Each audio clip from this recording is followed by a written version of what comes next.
Nah itu namanya mimbar. Kita kembali ke kisah Ashabul Kahfi. Saya tuh kadang kalau ceramah itu iso ngalor gitu. Asal ingin ngalor kene lupa tuh tiba-tiba udah sampai jauh. Jadi nanti tolong kalian kalau satu tadi awalnya apa? Kalian ingatkan. Ini tadi. Kalau nggak gitu kadang saya lupa. Tapi kalau bisa sampai sini saya mau bahas apa? Kita bahas apa tadi? Ashabul Kahfi. Nah, jadi mereka setelah mendapati satu gua yang besar tadi, mereka ngobrol-ngobrol, ya kita gimana ini. Artinya satu dari mereka berkata, awak wasel, saya itu ikut mempersiapkan, cara saya itu persiapan sholat id dari kemarin sore. Saya memberantas rumput-rumput, menghias tempat-tempat. Jadi tubuh saya itu capek sekali. Aku tak turusin, tak istirahat. Ternyata mereka bertujuh juga sama. Saya juga bantu-bantu, ikut nyari apa untuk masak, untuk ini. Mereka ikut bantu semua, sehingga badan capek semua. Ya udah kita tidur lah. Nanti kita bangun, kita lanjutkan perjalanan kita. Kita pantau aman atau tidak. Akhirnya mereka bertujuh tidur terlelap. Tiba-tiba waktu sudah sore. Terus satu dari mereka kalau lagi enggak. Si Dominga tahu lagi. Itu sore, padahal tadi mau berangkat itu mereka kabur jam 8 ya. Kemudian mereka ngobrol-ngobrol lama, kemudian mereka mendapati tempat itu sekitar habis bulan. Nah ini tiba-tiba sore. Sudah mereka terang ini, mereka keburu malam kita malah nanti bahaya di jalan. Oh iya, gimana kita ketiduran lama berapa jam nih? Mungkin 1 jam atau 2 jam kita tidur, kata dari mereka. Artinya mereka merasa lapar. Aku kok melahkan, aku belum makan kalau esok. Meski susu sholat itu, tapi asik dari untuk berkah. Maka kemudian mereka patungan, aku berduit. Terus naik, kita beli makanan dulu, baru kita kalau kenyang kita berangkat. Sejak ini juga kita nggak usah beli bareng-bareng. Cukup kita utus satu di antara kita untuk membeli ayam geprek atau apa aspen. Sangat seperti itu. Akhirnya satu dari mereka dipesan, kamu beli di pasar sana. Nanti jangan cerita ke siapapun. Jangan ngomong apa. Tak kali sambil biasa saja. Kau tuh ayam geprek itu kan bawa pemenang. Akhirnya satu orang tadi ke sana, kemudian belian geprek kan gitu, kalau aspen gitu. Ya kan siap, didoli. Saat didoli kira kamu jumlah. Iki ya kira-kira sijine sak posine 15.000 berarti 5.000 itu sekian ribu. Kemudian dikasih 200.000 antara saya. Kan susuk aja. Ketika diberikan uang itu, gak boleh sampai minggu depan. Ini duit dulanan di toko biaya. Lo kalau duit dulanan, duit temenan, kalau kerja ini mana kok duit dulanan? Itu dia tahu apa? Karena tadi pedagangnya nggak tahu mata uang seperti itu. Itu mata uang yang sudah sangat kuno. Jadi beberapa orang itu nggak tahu dikira itu uang mainan, bukan uang beneran. Kemudian tinggal terus semakin ramai, beberapa orang antusias. Apa tak kan?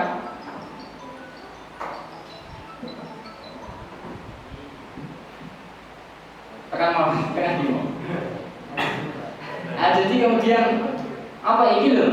Jadi masa aku bawa duit nih, terus diteliti. Oh ini memang beneran uang kita, tapi uang ini berlaku 300 tahun yang lalu. Sampai umur zaman apa mas? Duit 300 tahun yang lalu, kalau begitu pun saya ini berapain? Kalau itu iya. Loh, masa? Iya. Bukankah? Terus ditangan. Jadi, ini tahun berapa? Tahun 1900. Lalu itu tahun 2000. 1900 piye kan? Loh ya, akhirnya coba dulu yang memimpin sini siapa zaman Anda? Si raja ini yang sangat zalim kafir. Oh dia sudah mati lama 300 tahun yang lalu. Maka pikir akhirnya mereka kemudian ditemukan dengan raja, dan ketika itu rajanya juga sedang mengalami masalah karena debat. Pikir raja yang mereka sudah bangun itu sudah beriman, masyarakatnya juga masyarakat beriman. Dan suatu ketika masyarakatnya berontak. Loh raja, bagaimana mungkin Allah akan membangkitkan kita jika sudah mati? Wong wis mati dikubur, dipangan rakyat, dipangan cacing, dipangan sindat, dipangan ular, hancur lebur, tulang belulangnya hancur. Kok bisa jadi orang lagi? Bagaimana caranya? Maka ketika itu rajanya bingung. Wah aku ya udah jawab, wong aku belum mati. Kan gitu loh. Maka dihadirkan oleh Allah Ashabul Kahfi, pemuda-pemuda penghuni gua besar. Maka kemudian sang raja senang Kalau kemarin kalian bertanya, berontak ke saya seperti ini Allah berikan jawabannya.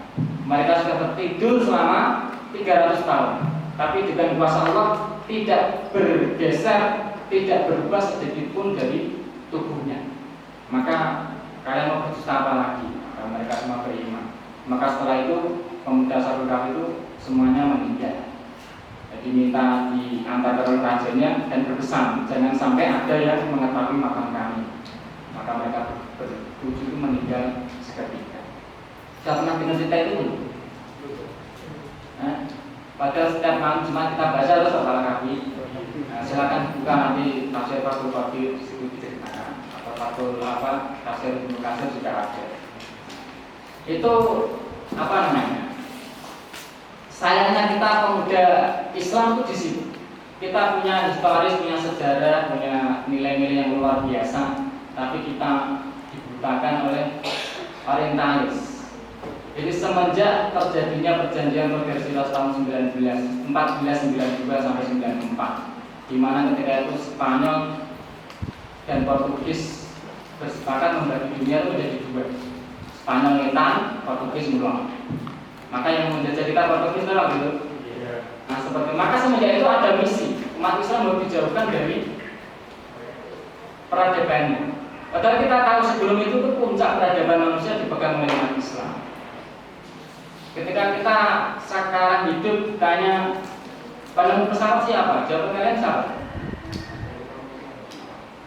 Boleh bersaudara? Galilei atau siapa?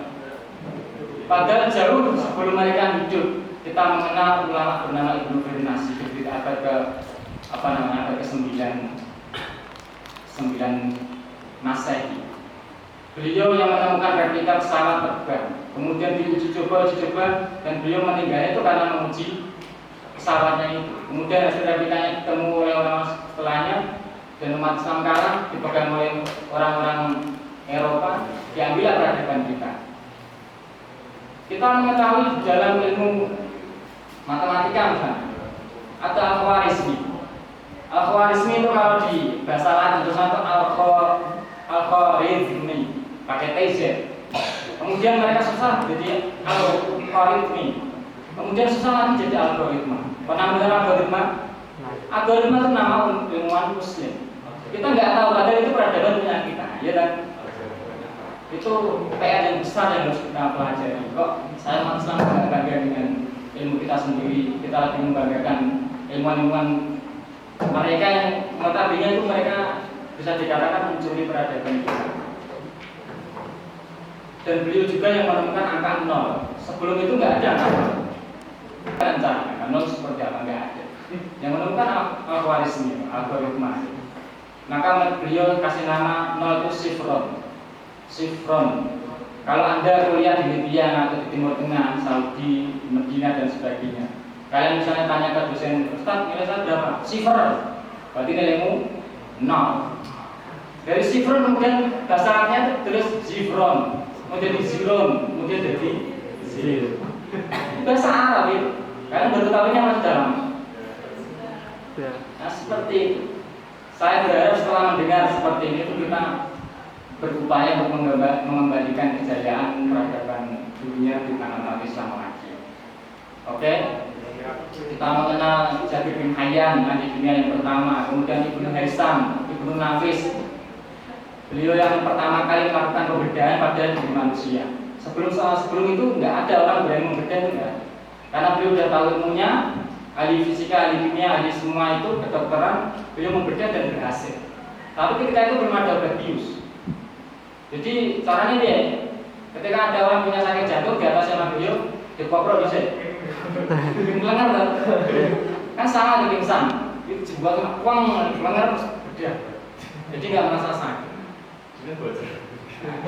Baru kemudian ulama setelahnya yaitu Ibnu Sina menemukan anestesi itu. Anestesi apa? Obat bius. Barulah dibius dulu, nggak usah dipapar bisa ya. Langsung dibius terus turun. Nah, semua itu betapa besar sumbangan mereka umat Islam itu kepada dunia sains, dunia kesehatan untuk dunia. Tapi setelah perjanjian Tordesillas semua itu diputar balikan. Hilang seakan-akan semua itu milik badan. Seakan-akan peradaban manusia punya gaya, dan kita menjadi orang-orang yang termarginalkan seakan-akan seperti itu. Iya enggak? Yeah. Maka dari itu, dari tempat ini kita harus bertekad melewat para pemuda yang hadir di sini untuk meraih makam yang dulu pernah ditempati oleh ulama-ulama kita, Ibnu Sina dan sebagainya. Kita berdoa semoga kita bisa seperti itu. Amin. Amin. Kemudian kembali ke judul kita. Judulnya apa sih mau? Pemuda Babar ya. Mas menurut pemuda Babar bahwa perubahan. Pemuda. Di dalam bahasa kita mengenal bahasa pemuda juga remaja. Iya enggak? Kita harus tahu dulu remaja itu seperti apa, pemuda itu seperti apa. Di dalam bahasa Arab sendiri juga ada fatang, ada juga syabab, ada fityan, pemuda dan remaja. Satu ayat yang saya kutip tadi, ketika Allah mensifati para ashabul kahfi itu, innahum fityatun amanu bi rabbihim wazidnahum huda. Mereka semua pemuda, bukan remaja. Kemudian ketika Nabi Ibrahim menganjurkan berhala, kemudian Namrud bertanya, siapa yang mengajukan ini? Sami'na fatan yadkuruhum. Kami mendengar ada pemuda yang selalu mencaci maki patung-patung kita itu. Yuqalu lahu Ibrahim. Yang kata Allah itu namanya Ibrahim. Jadi Ibrahim ketika melancarkan aksi yang luar biasa itu, beliau disifati Allah sebagai seorang pemuda, fatan, bukan syabban. Kemudian perbedaannya apa antara dua terminologi itu, antara pemuda dan remaja? Kemudian usia remaja atau pemuda itu dari berapa sampai berapa? Apakah kita masuk apa tidak dalam kategori pemuda atau remaja itu? Nah, jadi remaja atau syab itu adalah usia, waktu di mana usia kita mencapai antara sekian dan sekian, itu namanya remaja. Jadi usia remaja, nggak ada orang bilang dia usianya masih pemuda, itu nggak ada. Ya enggak? Karena pemuda itu bukan waktu, bukan masa. Pemuda itu orangnya, pelakunya, subjeknya. Nah, sedangkan remaja, dia masih remaja, itu waktunya dia itu masih remaja, dalam masa remaja. Dalam undang-undang kita mengatakan remaja itu disebutkan usianya dari umur piro? 13 ini. 13 sampai 12 sampai 24 ya? Ya enggak? Kayaknya segitu. Di usia remaja itu situ sampai situ. Kemudian kalau WHO itu saya mengetahui dari usia 13 sampai 30. Itu yang WHO. Kemudian menurut umat Islam, dalam Islam sendiri usia remaja itu dari berapa sampai berapa? Banyak ulama mengatakan usia remaja itu dimulai semenjak kita balik. Balik menurut Madzhab Syafi'i itu umur 15 tahun. Jadi tanda balik ada berapa? Yang pertama, tumbuh rambut di sekitar kemaluan. Jadi kalau adik-adik Anda sudah seperti itu, berarti dia sudah balik. Wajib sholat semenjak saat itu, nggak boleh ditawar-tawar lagi. Atau kalau bagi perempuan sudah haid. Jadi belum usia 15 kalau sudah haid, misalnya 8 tahun sudah haid, berarti dia sudah balik. Kalau bagi laki-laki sudah keluar sperma, belum 15 tahun kalau sudah segitu, berarti sudah itu. Kemudian misalnya adik kalian sudah tidak tumbuh bulu kemaluan, tidak keluar sperma, tapi usianya sudah mencapai 15 tahun, berarti dia sudah balik, meskipun tidak ada tanda-tanda seperti itu. Itu wajib kalian ketahui. Mempelajari ilmu yang semacam ini punya fardhu ain, wajib kalau kita tinggal dosa, karena itu mencakup doruriyah kita, kepentingan kita sehari-hari. Oke? Mau apa kalau ini? Usia remaja. Jadi usia remaja itu mulai usia 15 tahun sampai 40 tahun.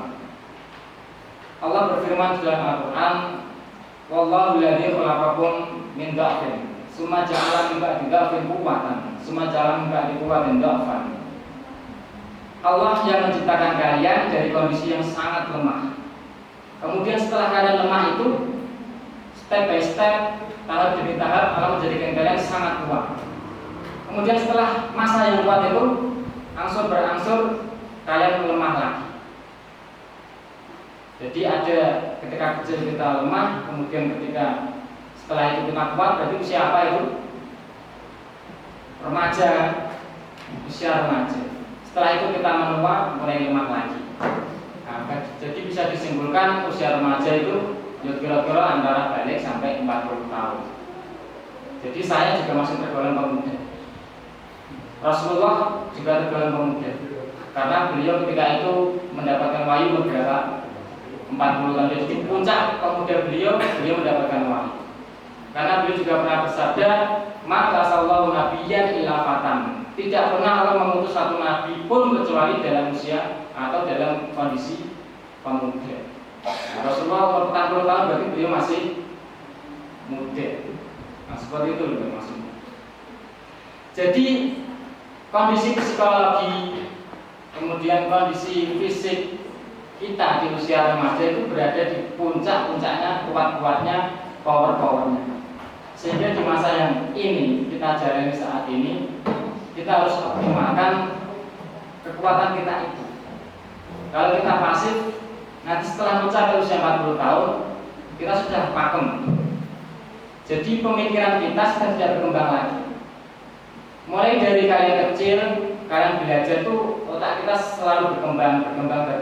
Selalu mencari yang benar, selalu mencari penyempurnaan. Step by step selalu dipelajari. Nanti mentok umur 40 tahun sudah tidak berkembang lagi.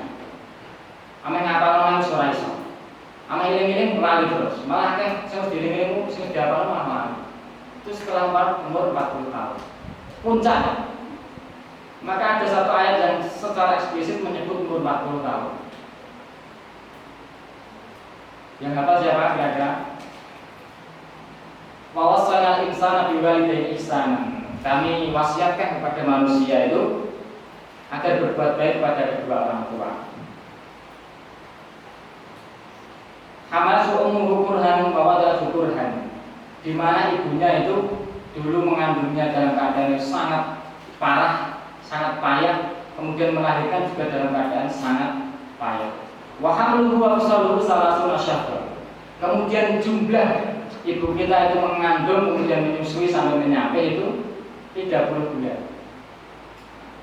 Dari ayat ini ulama fikih menyimpulkan 30 bulan antara hamil dan menyusui. Padahal di ayat yang lain itu menyusui itu hawaini kamilain, ya kan? 2 bulan atau 2 tahun penuh. 2 tahun itu berapa bulan? 24. Jadi kebilangannya 30 bulan itu sudah nyampe plus mengandung. Kalau 30 dikurangi 24 kan tinggal 6 bulan. Maka dari sini kemudian muncul fatwa fikih. Jadi janin bisa keluar dari perut ibunda itu dalam kondisi selamat menjadi manusia sejati ketika berada di kandungan minimal umur 6 bulan. Kurang dari situ bisa dipastikan keluar pasti mati. Ataupun bisa hidup itu suatu keajaiban atau suatu kejadian yang langka. Nah, jadi kita lebih mendahului sains. Ya kan? 16 abad yang lalu kita sudah bicara macam ini. Maka kemudian implikasi di fikih yang lain, kan aslinya misalnya ada tetangga kita itu cewek sama cowok pacaran, kemudian melakukan hubungan di luar nikah, kemudian si ceweknya hamil, maka anak yang akan dilahirkan itu adalah anak hasil zina, di mana konsekuensinya anak zina itu nggak boleh dinisbatkan ke bapak. Meskipun toh akhirnya nanti dinikahi oleh orang yang menghamilinya itu atau bapak biologisnya. Di si A sama si B berzina, kemudian si B hamil, kemudian si A menikahi si B. Itu tetap tidak bisa dinisbatkan ke si A. Dinisbatkan siapa? Ke si B. Jadi fulan bin fulana. Si A anaknya si fulana, bukan anaknya si bapak. Padahal dalam Islam ketika menikah yang menjadi wali siapa? Si bapak, bukan si ibu. Nanti bagaimana? Tidak ada wali itu, tidak ada. Nah kalau anaknya cowok, oke, cowok nggak butuh wali tuh. Nah kalau anaknya cewek bagaimana? Nah seperti itu.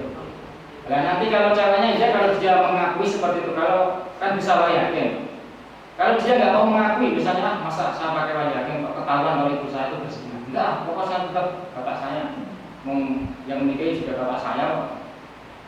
Nanti kalau seperti itu konsekuensinya nikahnya nggak sah.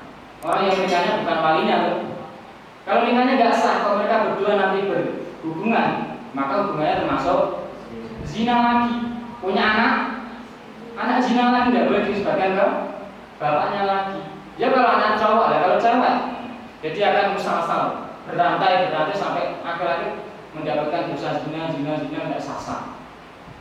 Nah, tetapi karena ada ayat ini, maka kemudian ulama fikih menyimpulkan kalau jarak antara pernikahan sampai lahirnya si jabang bayi itu lebih dari 6 bulan, maka boleh dinisbatkan ke bapaknya.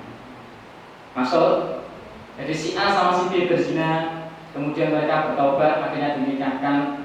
Setelah menikah dihitung, setelah menikah kemudian 6 bulan baru melahirkan atau lebih, berarti anaknya bisa dinisbatkan ke bapak. Kenapa? Karena usia janin 6 bulan lebih itu pasti bisa selamat, sudah bisa selamat. Jadi kita harus nunda. Barangkali itu yang jadi bayi yang lahir itu adalah sperma yang pasca menikah. Gitu. Tapi kalau jaraknya kurang dari 6 bulan, bikin nikah memang sasis lahiran, sudah bisa dipastikan nggak boleh, nggak ada tahun menawar dia bin ibunya, bukan bin ayah. Seperti ini kalian harus tahu, karena itu penting. Karena kejadian semacam itu semakin banyak. Kalau nggak ada yang tahu, kacau. Nah, kembali ke pemuda di usia muda. Usia paling matang bagi kita menjalani siklus kehidupan ini. Maka dari itu adik-adik yang dirahmati Allah, saya kalian semuanya pemuda. Jadi mungkin bayangan kita selama ini ketika orang itu sudah umur 30 itu sudah tua, ya. Tidak, mereka masih muda. Maka ketika dulu Rasulullah SAW umur 40 tahun kemudian mendakwahkan Islam, para seniornya itu merendahkan, saya itu piye, cilik ya, bahkan sudah 40 tahun. Karena 40 tahun itu masih pemuda. Pemuda itu adalah kematangan pikir, bukan usia. Ada kalanya orang baru balik sudah menjadi pemuda karena pikirannya sematang. Ada pula yang sudah 40 tahun belum pemuda sama sekali. Dia